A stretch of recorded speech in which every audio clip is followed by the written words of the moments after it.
Assalamualaikum warahmatullahi wabarakatuh. Waalaikumsalam warahmatullahi wabarakatuh. Alhamdulillahirabbil alamin. Pada hari ini kita bisa berkumpul dalam rangka acara diseminasi pemahaman budaya positif yang ini dimaksudkan penerapannya di sekolah ya, di sekolah, dan mudah-mudahan bisa dilakukan juga di rumah dan menjadi karakter anak ya. Syukur ya kita panjatkan kepada Allah Subhanahu wa taala karena atas berkat dan rahmatnya kita bisa berkumpul dan membahas pemahaman budaya positif ini. Terima kasih kepada rekan guru SDN 2 Kalimukti dan perwakilan wali murid dari SDN 2 Kalimukti. Mari kita akan membahas mengenai apa itu budaya positif. Marilah ke acara pertama, yaitu pembukaan. Mari kita buka dengan ucapan Bismillah secara bersama-sama. Bismillahirrahmanirrahim. Untuk acara yang kedua, sambutan dan kata-kata sudah tadi saya sampaikan, Ibu, Bapak ya semuanya. Kemudian kita berdoa kepada Allah Subhanahu wa taala, mudah-mudahan acara ini bisa terselenggara dengan baik. Kita menundukkan kepala dan berdoa, silakan kita bisa membaca surat Al-Fatihah di dalam hati. Mari kita lakukan. Mulai. Ibu dan Bapak, kenapa Ibu dan Bapak saya kumpulkan di sini? Yaitu untuk membahas mengenai budaya positif. Kenapa saya membahas budaya positif ini? Yang pertama, kemarin dalam rapat awal tahun ya, pada rapat awal tahun ajaran, kita sudah membahas mengenai visi sekolah kita. Apa itu budaya positif? Nah, budaya positif adalah suatu budaya atau kebiasaan yang berasal dari nilai-nilai kebajikan universal yang disepakati bersama, terlepas dari suku bangsa, agama, bahasa maupun latar belakangnya. Saya memberi kesempatan. Ini bisa dipahami tidak? Kalau tidak, boleh bertanya. Apa yang dimaksud kebiasaan yang berasal dari nilai-nilai kebajikan? Nilai-nilai kebajikan adalah norma-norma ya yang ada di masyarakat kita yang kebenarannya sudah menjadi kesepakatan umum, keyakinan umum bahwa itu hal yang baik, ini hal yang tidak baik. Ada dalam koridor agama ya, dalam koridor kesehatan, keselamatan, itu yang dimaksud nilai-nilai kebajikan universal secara umum ya, yang disepakati bersama oleh seluruh manusia, suku bangsa, agama, bahasa maupun latar belakangnya. Atau seluruh atau tadi kan nilai-nilai kebajikan, sifat-sifat positif manusia yang merupakan tujuan mulia yang ingin dicapai setiap individu. Jadi positif anak-anak mana sanes nilai kebajikan. Jadi mengingat apa? Nah, yang akan dibudayakan, yang akan dijadikan pembiasaan adalah yang ini, yang bersifat positif. Nah, kemudian di sekolah, ya, sekolah itu memiliki upaya ya, bagaimana caranya sekolah, karena sekolah itu adalah lembaga pendidikan yang mempersiapkan generasi, ya, makanya kami lembaga sekolah mengupayakan bahwa budaya positif itu bisa diterapkan dan bisa dilakukan di sekolah, yang pada akhirnya ibunya nantinya bisa menjadi karakter dari anak-anak kita, generasi kita.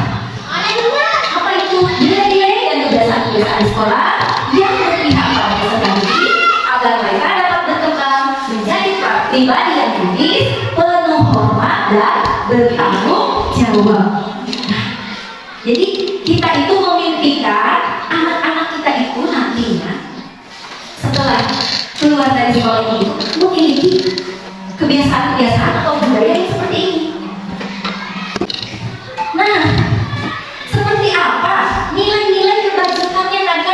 kritis, bertanggung jawab ya. Dalam kurikulum kita sekarang ini, yaitu kurikulum merdeka, inilah yang menjadi panduan sebagai upaya untuk dikembangkan pada anak didik. Apa saja ini? Profil pelajar Pancasila sesuai dengan apa tadi? Dengan isi sekolah kita, yaitu mewujudkan peserta didik yang memiliki karakter profil pelajar Pancasila. Gemar-gemar semuanya ya, profil pelajar Pancasila. Tetapi apakah kita tahu apa saja yang ada di dalam profil pelajar Pancasila ini? Nah, karakter-karakter yang diharapkannya itu satu, beriman, bertakwa kepada Tuhan Yang Maha Esa dan berakhlak mulia sesuai dengan agama dan kepercayaannya masing-masing. Kebetulan di sekolah kita itu tidak ada yang berbeda agama kan? Tidak ada. Alhamdulillah, kita semua Muslim, ya, agamanya semua Islam. Nah, makanya yang dikembangkan di sekolah kita adalah mengenai agama Islam. Ya, agama Islam. Makanya anak-anak di sekolah itu kami biasakan untuk sholat duha, kemudian sholat duhur, karena waktu-waktunya hanya seperti itu. Kita tidak masuk dari subuh kan, kalau masuknya dari subuh mungkin kita biasakan sholat subuh, karena masih pagi, paling-paling sholat yang bisa dilakukan pada rentang waktu tersebut hanya sholat duha dan sholat duhur. Kemudian kami juga hari Jumat ya, kita adakan sedekah Jumat untuk menyentuh anak-anak untuk berbagi. Jadi berbaginya anak-anak itu di sekolah, jangan minta uang lagi ke orang tua. Mereka diberi uang jajan sama ibu ya. Nah, biar dia itu menyisihkan dari uang jajan tersebut. Ikhlaskah dia untuk menyisihkan itu? Selanjutnya bernalar kritis. Nah, apa ini yang dimaksud dengan bernalar kritis? Bernalar kritis artinya si anak itu, termasuk kita ya ibu ya, harus memiliki pengetahuan, harus memiliki wawasan yang luas, sehingga melihat situasi dan keadaan yang ada di sekitarnya itu kita bisa kritis. Bagaimana cara melakukannya? Bagaimana cara mewujudkannya? Itu adalah bernalar kritis. Jadi selalu tanggap kepada permasalahan yang ada di hadapannya gitu. Jadi ketika kita menghadapi masalah, kita itu tidak menghindar, tetapi kita hadapi bersama-sama. Kita cari solusinya, berpikir kritis. Ini harus begini, harus begini. Itu yang dinamakan bernalar kritis. Kemudian kreatif. Apa itu kreatif? Kreatif artinya melihat peluang yang ada, melihat kondisi yang ada. Kita itu berpikir kreatif, melakukan suatu perubahan, ya, suatu perubahan yang nantinya akan menciptakan sesuatu yang berharga, gitu ya. Contohnya apa? Apa contohnya? Kreatif di sekolah. Teruskan, bergotong royong. Ya tadi sudah disinggung bergotong royong ya. Bergotong royong seperti itu. Kemudian anak-anak juga dididik untuk bergotong royong, bekerja sama dengan sesama temannya ya. Seperti itu. Bergotong royong. Kemudian saling bantu ya. Segala macam. Nah, terus berkebinekaan global. Kita setiap manusia itu memiliki perbedaan, walaupun sama suku bangsa ya, tapi kita memiliki perbedaan. Yang terutama mencolok apa? Kita antara laki-laki dan perempuan berbeda kan? Berbeda. Kemudian apalagi anak-anak juga sama. Ada anak-anak seperti saya nih, gendut ya kayak saya, ada yang kurus, ada yang rambutnya keriting, ada yang rambutnya lurus. Itu berbeda secara fisik. Kemudian apa lagi? Perbedaan apa lagi selain perbedaan fisik? Ada perbedaan latar belakang ya. Latar belakangnya apa aja? Ekonomi, sosial, ada yang kaya, ada yang miskin, semuanya banyak perbedaan. Nah, bagaimana kebinekaan global ini menginginkan sikap apa? Sikap toleransi, sikap tepo saliro, ya. Jadi walaupun kita berbeda-beda, kita tetap harus saling menghargai, saling menghormati. Begitu ya, ibu-ibu? Kita harus saling merasakan ketika orang lain menderita, punya penderitaan, kita juga ingin merasakan dan berusaha membantu. Ya. Itu ada empati. Jadi itu hal-hal itu yang dikembangkan dalam kebinekaan global ini. Jadi ibu dan bapak ya, sebelum ke materi selanjutnya perlu dipahami bahwa tadi profil pelajar Pancasila itu ada 6 dimensi. Yang 6 dimensi itu ibu-ibu yang menjadi target kita. Nah, kita itu ingin dijadikan seperti tadi ibu ya. Apakah ibu-ibu setuju? Anak-anaknya pengen memiliki karakter profil Pancasila? Mau kan? Iya, mudah-mudahan ini adalah cita-cita yang agung, cita-cita yang luhur, dan mudah-mudahan bisa kita wujudkan.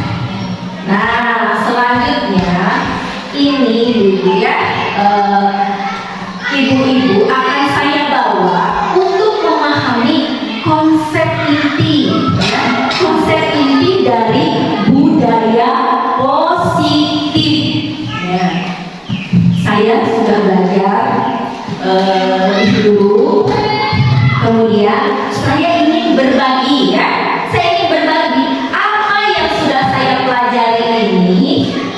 Saya ingin membaginya dengan ibu-ibu semua, ya, bapak-bapak semua di sini, agar kita sama-sama paham dan akhirnya kita kan tadi sudah memiliki visi yang sama, cita-cita yang sama dalam visi sekolah, ya, sehingga nantinya tujuan kita sama, satu frekuensi dan bapak ya, maka mewujudkannya juga kita akan berkolaborasi, tuh ya.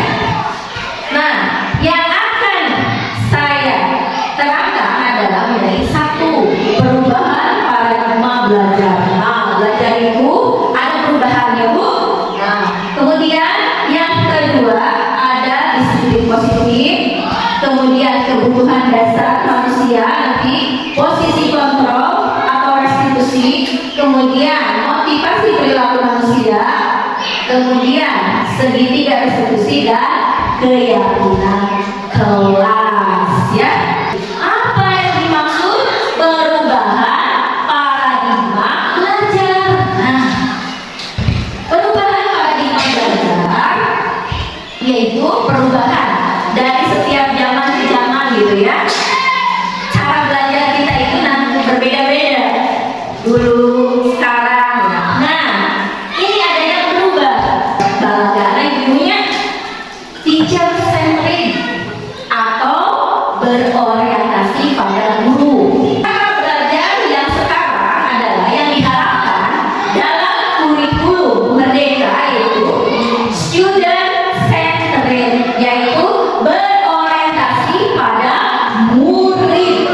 Nah, apa itu berorientasi pada murid?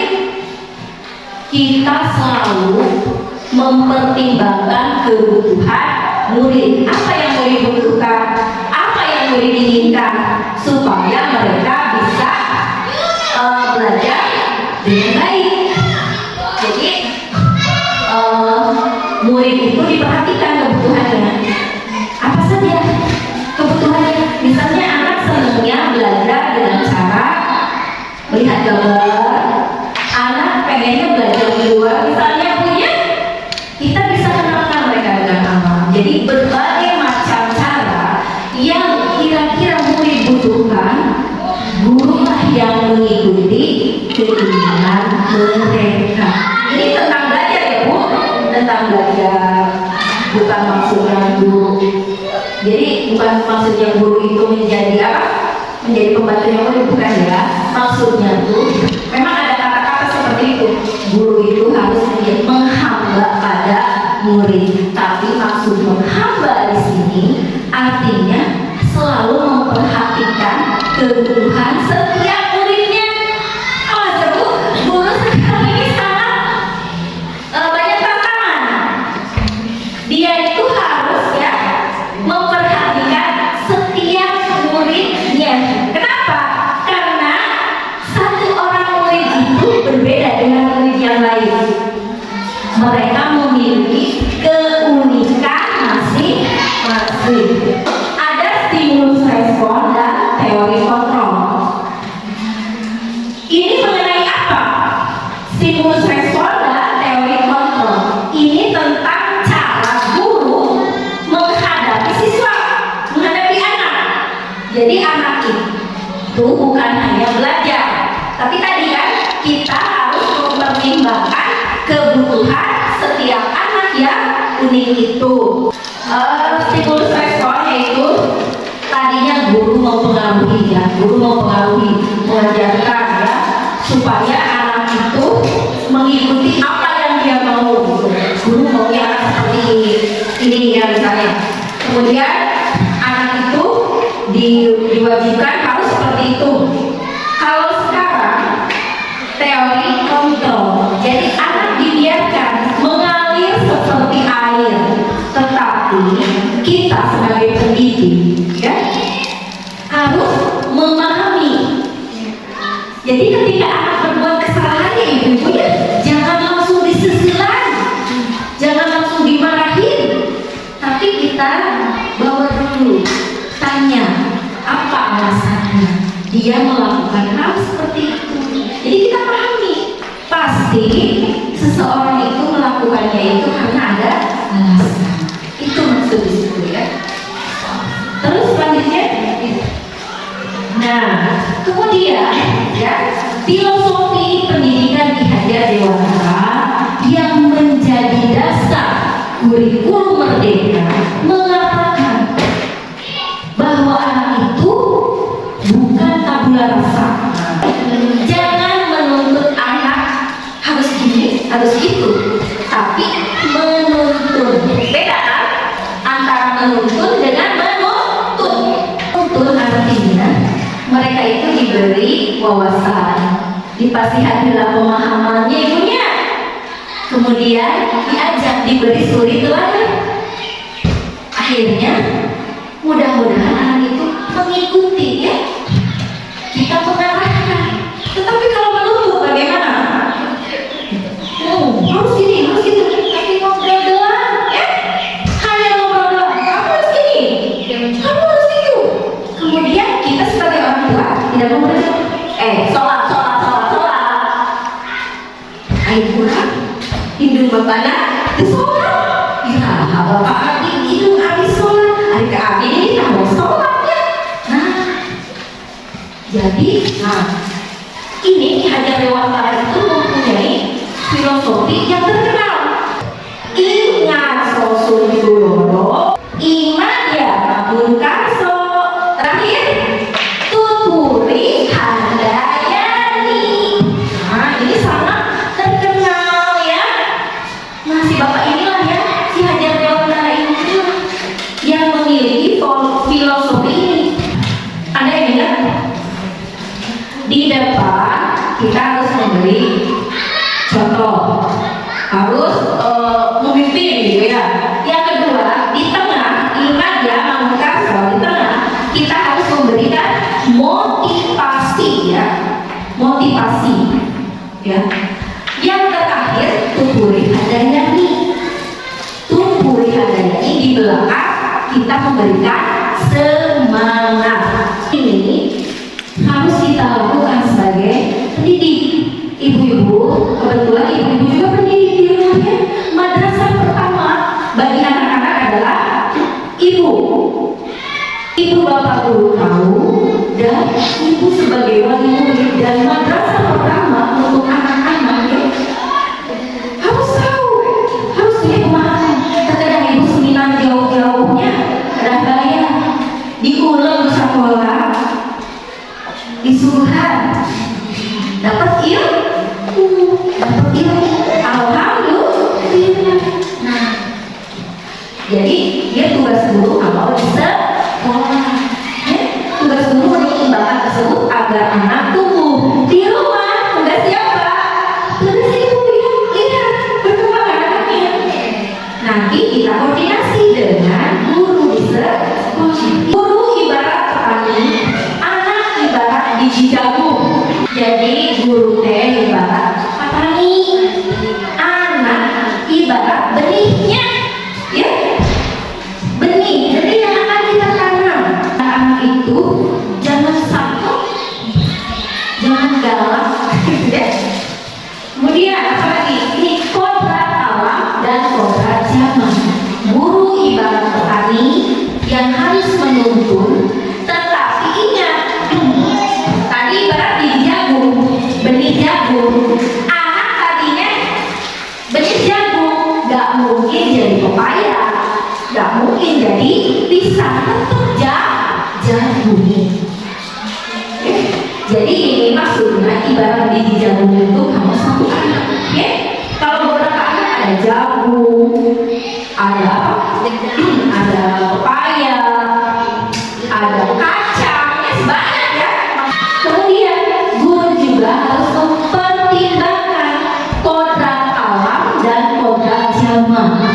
Apa itu kodrat alam dan apa itu kodrat zaman?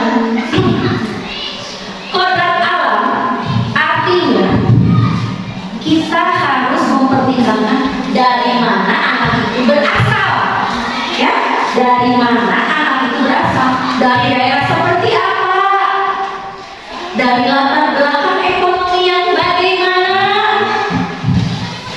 Jadi tidak bisa disamaratakan. Kalau kita di daerah pegunungan, bikin gula, benar, karena banyak pohon kelapa. Kemudian apa lagi? Bertani, betul, bertani, karena itu akan menjadi modal hidupnya, ya, karena anak tersebut berasal dari daerah pegunungan. Tapi kalau kita jadi harus ada alternatif lain. Maka sekolah itu dituntut ada kearifan lokal, melihat potensi di mana sekolah itu berada dan mengembangkan apa yang ada di daerah tersebut. Kemudian kodrat zaman. Kodrat zaman sekarang ini lebih banyak kemajuan. Tapi jangan lupakan tetap, ya, tadi bertani. Wah, kejaman. Jangan kira kejaman. Di Jepang, ya, orang bertani itu sudah pakai mesin, sudah pakai alat. Bertani loh, bukan apa-apa, bertani. Nah, apa yang harus diberikan kepada anak mengikuti kodrat zaman? Teknologi, ya, teknologi. Nah, sekarang pelosok-pelosok pemerintah kita sudah memberikan bantuan Chromebook. Itu yang saya pakai untuk presentasi ini adalah Chromebook, ibu, ya. Jadi minimal anak-anak itu mengenal, ya, mengenal Chromebook, mengenal alat teknologi. Apakah ini bukan alat teknologi? Sama, ya. Suara saya kalau tidak disambung dengan mikrofon ini mungkin tidak akan terdengar.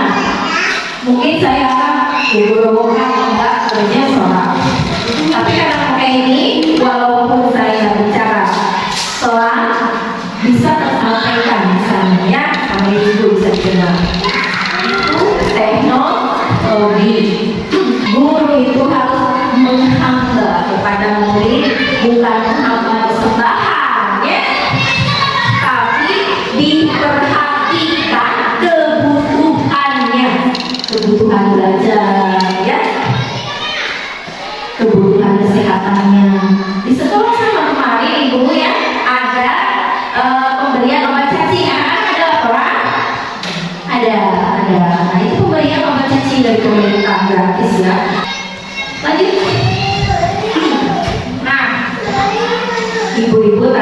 kita akan berpindah kepada perubahan paradigma. Tadi paradigma aja, ini mengenai stimulus respon dan teori kontrol.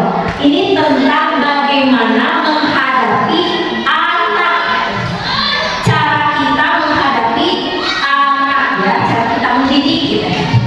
Bisakah kita mengontrol seseorang? Nah, ini pertanyaannya. Menurut teori stimulus respon, kita mencoba menyuruh orang agar berpandangan sama dengan kita. Nah, ini memperkosa ya, memaksakan. Nah, kalau teori kontrol, kita berusaha memahami pandangan orang lain tentang dunia.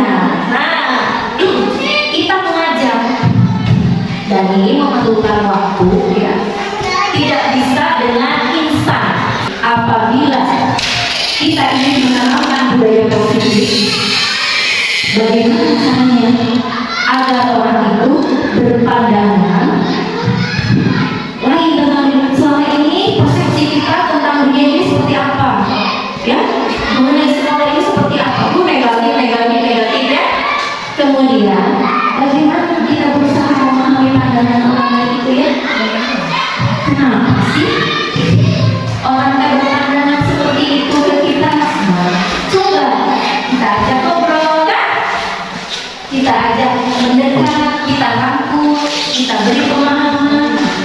Saya pikir dengan cara itu orang akan mengerti dan akan memahami, ya, dan akhirnya bisa arahkan sama dengan anak-anak didik kita juga, ya.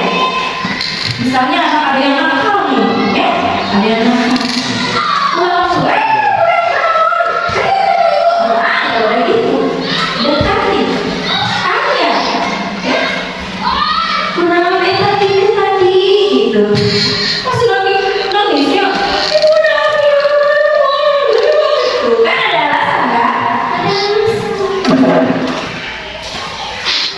Jadi jangan sebelum apa-apa kita sudah menjustis, ya, memberi hukuman dasar bandar. Jangan, awas, ibu bapak guru terutama nih yang di sekolah, kita hanya bisa menuntut, ya, tidak bisa membuat anak itu seperti apa maunya kita. Yang instan-instan itu sebenarnya tidak akan berjangka panjang, tapi akan berjangka pendek. Selanjutnya, pemaksaan ada pada saat bujukan gagal. Ya, betul tidak? Ketika kita membujuk anak kemudian gagal, akhirnya duduk ibu, ya, paksa ya. Itu dulu stimulus respon, kolaborasi dan kesepakatan menciptakan pilihan-pilihan baru. Jadi kalau ada konflik, kita takut, kemudian kita duduk bersama, ya. Bagaimana agar kita tidak sampai seperti itu? Dan buat kesepakatan untuk menciptakan pilihan-pilihan baru, ya. Nah, dalam kurikulum mereka ini ada satu cara yang dinamakan kesepakatan kelas atau keyakinan kelas, dan itu bisa juga digunakan keyakinan sekolah, kesepakatan sekolah. Bagaimana dengan di rumah? Nah, sama ibu bapak, ya, di rumah juga kita bisa membuat kesepakatan dengan keluarga. Anak mau di sekolah, mau di rumah punya kebiasaan positif. Selanjutnya, model berpikir menang atau kalah dulu. Stimulus respon, ya. Sekarang teori kontrol, model berpikir menang. Jadi semua pihak menang, tidak ada yang dirugikan.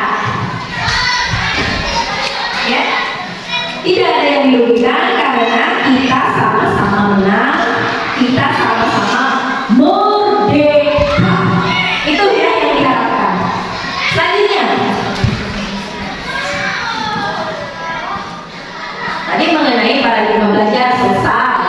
Kita beralih ke konsep selanjutnya yaitu disiplin positif.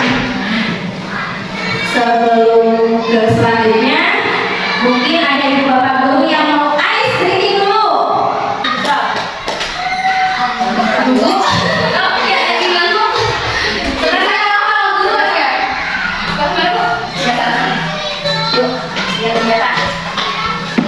Kami Abi juga kepala, berarti kepala. Walaupun Abinya punya mata. Konsentrasi ya. Berdiri nih. Berdiri semuanya berdiri ya. Kalau ibu, Abinya kepala, berarti dia punya kepala. Walaupun Abinya punya pinggang. Jangan kian kita pada Ya, melatih konsep. Ya, siap, siap. coba pakai bahasa yang hidup itu Hidup yang hidupnya. Coba. Terus. benar. Coba. Mata. Telinga. Hidung. Kaki. Good job. Udah, Pak.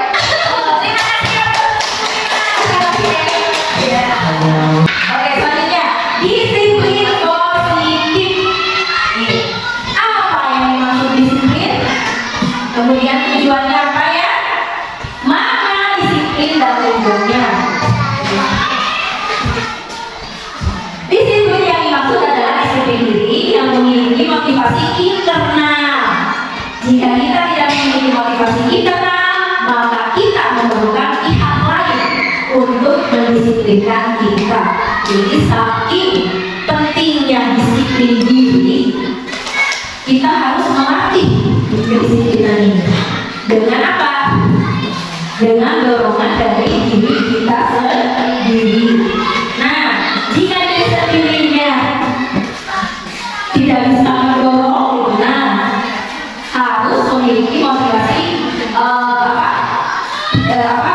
eksternal, yaitu memerlukan pihak lain untuk mendisiplinkan kita. Contohnya, kita masuk dalam suatu komunitas misalnya di sekolah, dan sekolah itulah yang akan mendisiplinkan kita.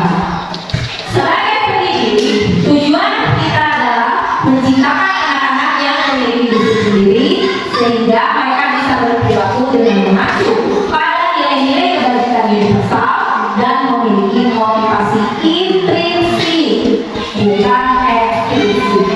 Motivasi intrinsik artinya motivasi dari dalam, Bu, dari dirinya sendiri. Jadi tidak diharapkan anak-anak itu melakukan sesuatu berdasarkan paksaan dari orang lain, tapi diharapkan tumbuh dari dalam diri sendiri. Next. Nah, untuk menumbuhkan disiplin itu kita harus mempertimbangkan ya. Apa yang harus dipertimbangkan? Tentang kebutuhan dasar manusia. Coba lihat ke layar semuanya. Ada apa saja nih kebutuhan kita sebagai kebutuhan yang sangat mendasar. Satu, yang paling tengah dulu, survival, bertahan hidup. Setiap manusia pasti memiliki kebutuhan untuk bertahan hidup. Betul? Betul. Apa yang kita lakukan selama ini adalah untuk bertahan hidup, melakukan kehidupan. Karena Allah memberikan anugerah kita itu untuk hidup. Jadi bagaimana caranya kita mengelola kehidupan ini agar kita bisa bertahan? Nah, seperti apa Bu? Kebutuhan bertahan hidup? Bisa makan, bisa minum, ya. Kita bisa mencukupi kebutuhan sandal, pangan, ya, papan. Bertahan kita masih bisa.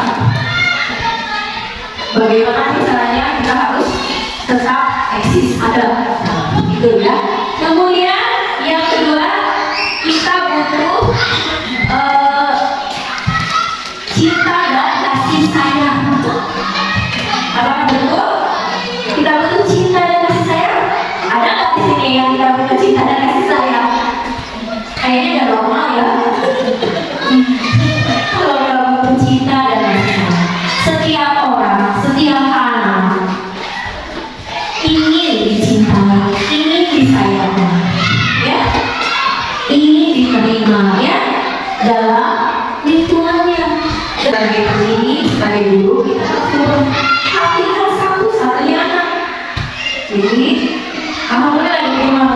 sering belakang pamitan kak pencerok kadero kapasihan kasih sayang ya benten aku masuk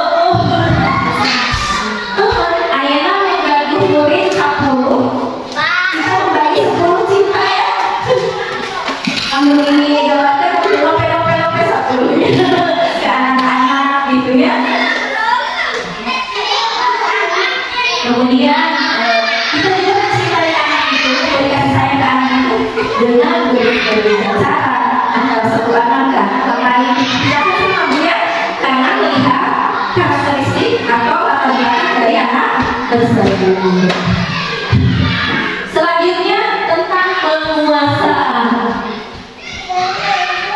Setiap manusia itu butuh penguasaan. Contohnya seperti apa penguasaan itu? Kita ya memiliki sesuatu gitu ya.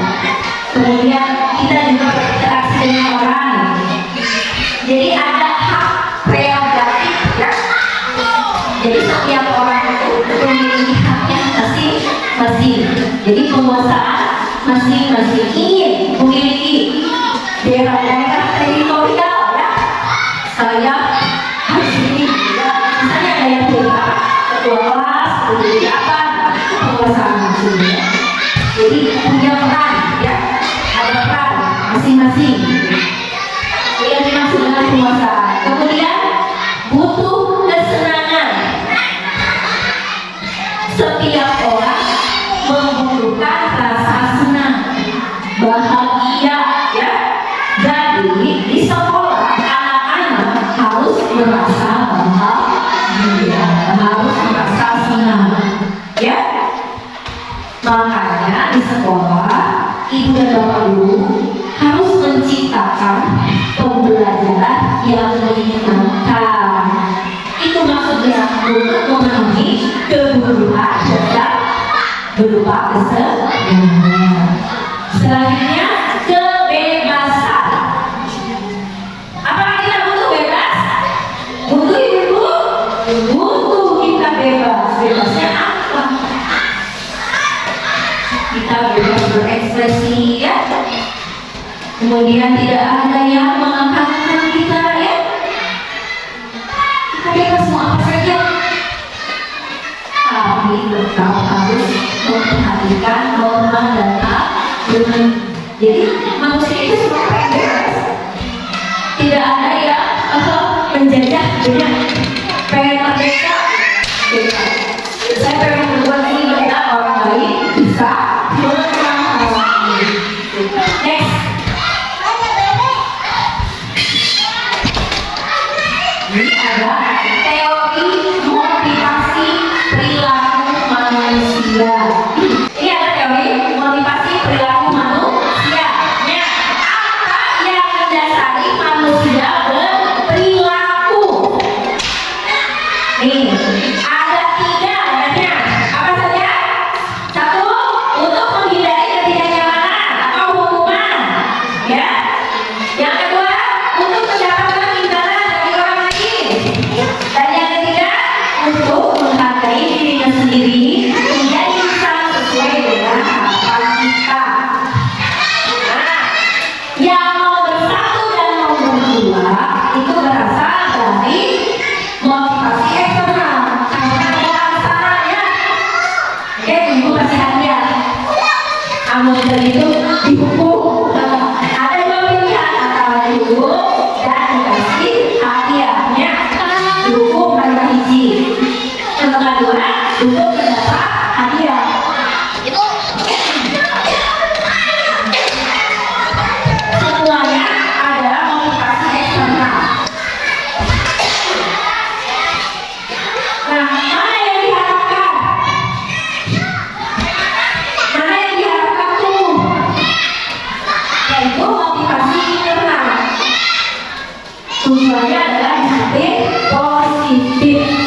dengan karakter yang lebih kuat.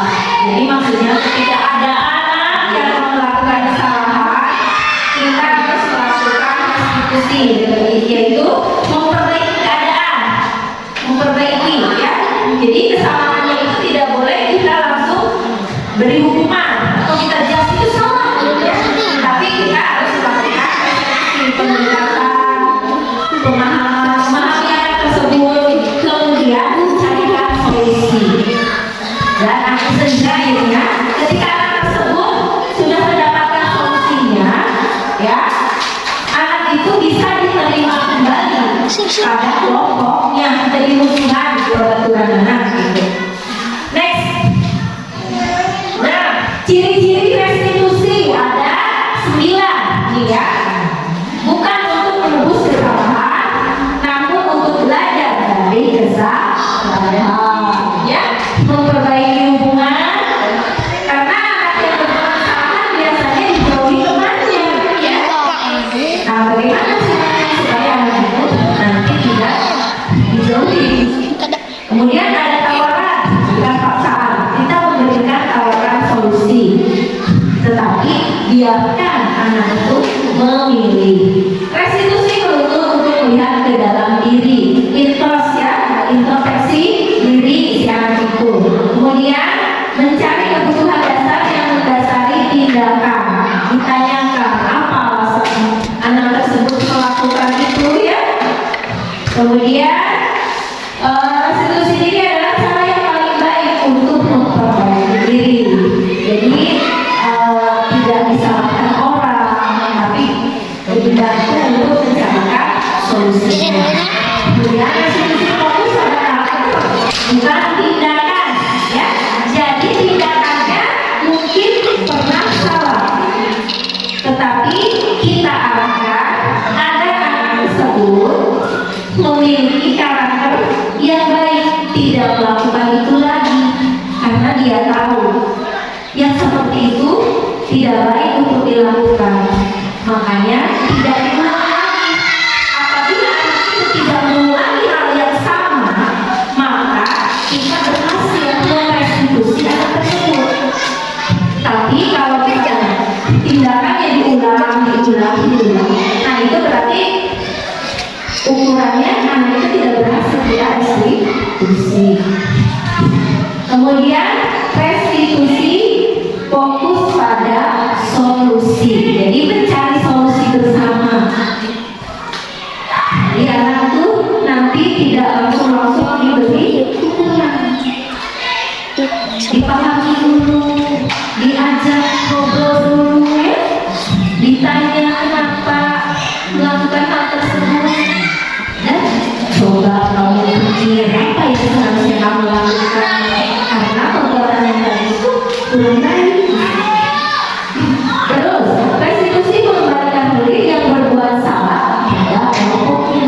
Jadi walaupun anak itu pernah berbuat kesalahan, karena dia sudah menyadarinya, kemudian dia juga punya solusinya dan tidak mengulanginya. Kalau anak tidak mengulangi perbuatan yang buruk itu, berarti kan berhasil kita menanamkan karakter yang baik. Sehingga karena anak tersebut sudah berperilaku baik, memiliki budaya positif, akhirnya bisa diterima kembali oleh kelompoknya, oleh lingkungannya ya. Kan biasanya anak itu tidak diterima karena nakal segala macamnya. Tapi kalau dia menyadari bahwa tindakannya itu buruk, tidak baik dilakukan, akhirnya dia menyadari dan tidak melakukan kembali, maka akhirnya teman-teman dia akan menerimanya kembali. Next. Nah, bagaimana posisi kita ya sebagai guru terhadap anak untuk mengontrol ya, untuk mengontrol restitusi? Bagaimana nih? Satu, kita berperan sebagai menghukum anak. Ketika berbuat kesalahan, anak dihukum. Kira-kira apa yang akan terjadi? Anak bisa terluka ya, terluka secara bukan secara fisik saja. Soalnya hukuman juga bisa juga berdampak pada fisik. Misalnya kalau dihukum itu biasanya keliling satu putaran lapangan ya, kemudian dilakukan secara tiba-tiba, anak tidak siap ya untuk berlari, kemudian kita suruh berlari, bagaimana coba? Kemudian malu ya depan teman-temannya, karena hanya dia kan yang disuruh berlari. Akibat kedua kesalahan, kemudian akan menjadi trauma yang panjang. Selanjutnya pembuat merasa bersalah apabila kita memposisikan diri menjadi pembuat merasa bersalah. Nah, ini yang kadang-kadang tidak dipercayai ya. Ayo anak-anak coba lakukan ini. Kalau anaknya kalau orang bego, ibu guru pusing. Ini pernah saya lakukan ya bu. Jangan tapi ya. Tapi saya sekarang sudah menyadarinya bahwa itu tidak boleh dilakukan. Aduh ini pusing gimana anak-anak dalam yang lainnya. Akhirnya apa yang saya lakukan? Anak-anak, ibu kasihan sama ibu juga capek. Coba bisa diam enggak? Iya bisa bu ya. Akhirnya diam tapi tanpa terpaksa. Soalnya dia merasa bersalah. Nanti kalau ibu nangis gimana? Ya, jadi saya merasa bersalah. Itu tidak boleh dilakukan ya. Kemudian teman sebagai teman. Kalau sebagai teman kita itu jadi anak-anak ya. Kita udah dewasa nih, udah ibu-ibu dan nenek apa saya. Nah, kita merangkul anak-anak menjadi teman mereka, bermain dengan mereka itu bagus. Tapi kelemahannya bu, si anak jadi tergantung pada kita. Kemudian sebagai pemantau, kalau sebagai pemantau, iya kadang-kadang awas ya, sebenarnya kalian itu dinilai sama ibu ya, dinilai sama ibu. Jadi orangnya baru kayak ibu untuk ibunya nih dari dalamnya cari dapet meski abis keluar dari keluar orang yang beli. Nah itu ya, karena dipantau. Jangan jadi pemantau, tetapi lakukanlah sebagai manajer. Nah ini sangat sulit ya bu ya, ini sangat sulit, ini tantangan bagi kita. Bagaimana berlaku sebagai manajer? Ketika anak berbuat kesalahan, kita mengajukan pertanyaan-pertanyaan. Kemudian apa yang kita yakini? Nah, ini menurut ibu ke keyakinan kelas. Jadi bukan peraturan kelas, tapi keyakinan kelas. Nah, sebelum menginjak materi keyakinan kelas, karena kita tadi sudah kena ya, kita ice breaking yang kedua nih. Ayo kita ice breaking dulu ya. Silakan terima. Tangan ke atas menghadap kita, tangan ke samping burung yang terbang, tangan ke depan hingga menengah, menunjuk yang dapat siap berjalan. Tangan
kita coba ya contoh membuat keyakinan orang kita dengan mencari cuma pendapat dulu ke anak-anak.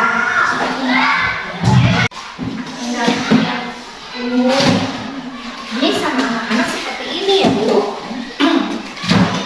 Yuk, nah, coba tulis Kak. Apa yang anak inginkan? Anak-anak ini jadi anak-anak nih, anak-anak SD. Lucu-lucunya ibu. Nah, kemudian nanti kalau yang sudah boleh diletak tempelkan di sini. Kemudian kerjakan apa yang diinginkannya. Nah, ini ada ya ditempel Dede. Bacakan. Apa namanya? Petugas tiket kelas datang lebih awal. Petugas tiket kelas datang lebih awal. Kemudian siapa lagi? Siapa? Ini kalau dilakukan di kelas masih seru Bu. Bilang kan. Kalau Sudah begitu.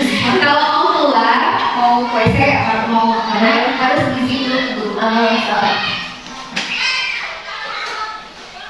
Iya, terima kasih. Ya, so tempelin deh. Dede tempel. Ya. Udah seket. Tempel dia.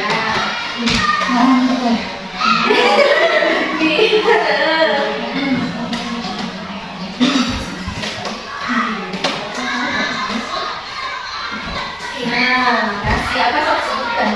Jangan berisik saat pelajaran berlangsung. Nah, ya. Terus yang lain ayo ke depan. Semuanya ke depan. Yuk, tiga.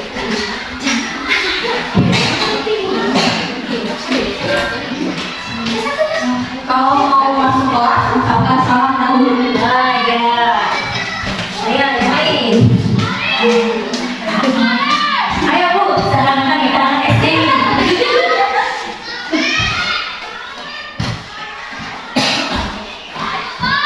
Ayo, bacakan. Ketika di kelas mau belajar sambil bermain, jadi tidak belajar dalam keadaan terbangun. Ya. Gimana kan di bawah gitu. Nah, PR harus dikerjakan. Nah, PR harus dikerjakan. Nah, di sini ada ketika di kelas mau belajar sambil bermain. Jadi tidak menginginkan. Maksudnya menginginkan guru itu memberikan pembelajaran dengan menyenangkan. Ini bagus. Kemudian petugas tiket kelas datang lebih awal. Betul sekali ya. Kemudian kalau mau keluar harus izin dulu. Jangan berisik. Nah, kalau kata-kata ada ini jangan berisik.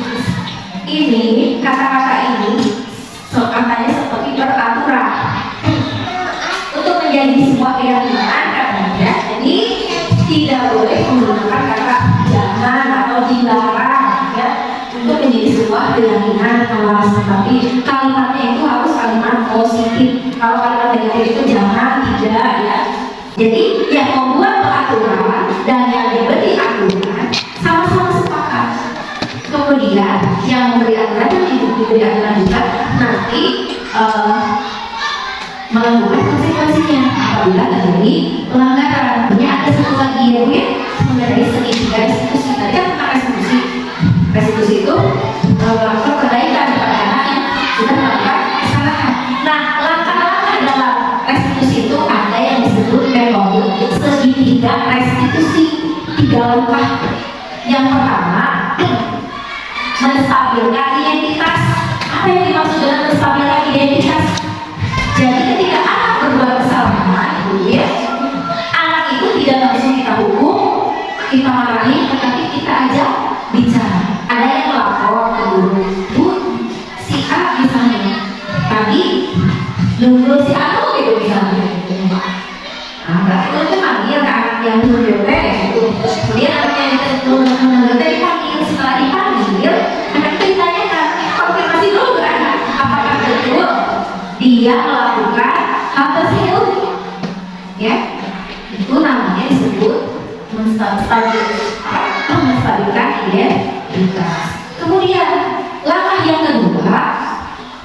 dari segi restitusi itu memvalidasi ya, validasi tindakan yang salah. Ditanya alasan anak itu memukul kenapa? Misalnya, udah si Anu keharian Abi, berarti kita lihat kebutuhan dasar apa yang dia coba penuhi dengan memukul temannya. Survival, bertahan hidup, ya, bertahan hidup. Kebutuhan yang diinginkan bertahan hidup. Dia tidak mau diolok-olok oleh orang lain, makanya dia melakukan pemukulan. Tetapi apa yang dia lakukan untuk mempertahankan diri itu tidak sesuai dengan kesepakatan yang sudah disepakati. Jadi guru bilang, apakah tidak ada hal lain ya untuk mempertahankan diri, tidak dengan cara memukul. Yang terakhir, tindakan yang terakhir adalah menanyakan keyakinan kelas. Tadi ya, memukul itu boleh tidak dalam keyakinan kelas kita? Oh iya, kan juga boleh, harus di kelas itu harus ada ketertiban, kita harus menjaga ketertiban kelas. Jadi memukul itu salah satu tindakan yang buruk, yang tidak tepat, sehingga si anak itu akhirnya menyadari bahwa memukul itu bukan solusi untuk masalah. Harapan semua yang terlibat di situ bisa melakukannya dan siap dengan konsekuensinya. Dan diharapkan budaya positif bisa tercipta di sekolah dan di rumah, menjadi karakter yang diharapkan, yaitu karakter profil pelajar Pancasila. Oke, cukup itu saja ibu-ibu ya dari saya. Mudah-mudahan dengan waktu yang panjang ini adalah yang bisa diambil ya, diambil hikmahnya, ilmunya. Kemudian mari kita terapkan besar. Mari kita tutup acara ini dengan bacaan Alhamdulillah. Alhamdulillah.